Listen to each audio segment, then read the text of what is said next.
kuna hizi vitu inaweza kufanya ukufe. Usafiri Sayuni, the land of no return, usipochunga. Ya kwanza, wewe ni mtu umezoea kulalia tumbo. Hata usiku hata uwezi pinduka. Unasikia tu uko comfortable kulalia tumbo every day. Uko karibu kusafiri Sayuni. Ya pili, kila siku you have to make sure that kabla uingie kwa bed unameza sleeping pills. Avoid these sleeping pills. It will affect your health. It is not good.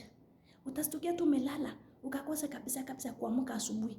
Unajaribu kufungua macho hivi asubuhi, hakuna hata macho inafunguka, hata kupumua umeshindwa. Umekosa kabisa kulala, ukalala kabisa forever. Be very careful.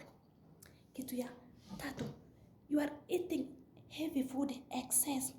Unakula ugali. So you are making sure that wacha nikule kabisa nikuwe full.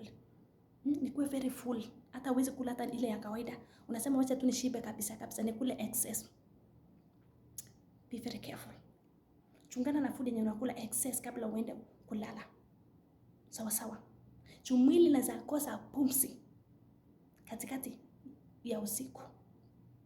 Kitu ya 4. Unalala karibu na simu yako. Simu iko hapa, wewe pia uko hapa. Remember in your phone kuna kitu inaitwa electromagnetic waves. This electromagnetic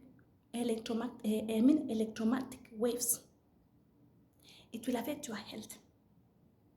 So unaweza kuwa na shida ya kupumua ama unaweza enda tu hivyo. Kitu ya 5, very important. Wewe ni mtu umezoea tu kuwatch TV.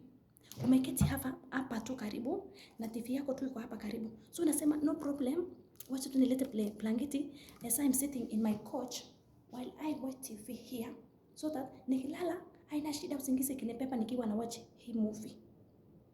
Let me tell you, you are endangering yourself. Uko kwa danger. And anytime, any day, if you're not careful, umezoea kulala na TV yako iko on ukiwa unalala karibu na TV. Be careful. Utalala once and for all. Tukuje tukule mchele. Usaulike. After 3 days.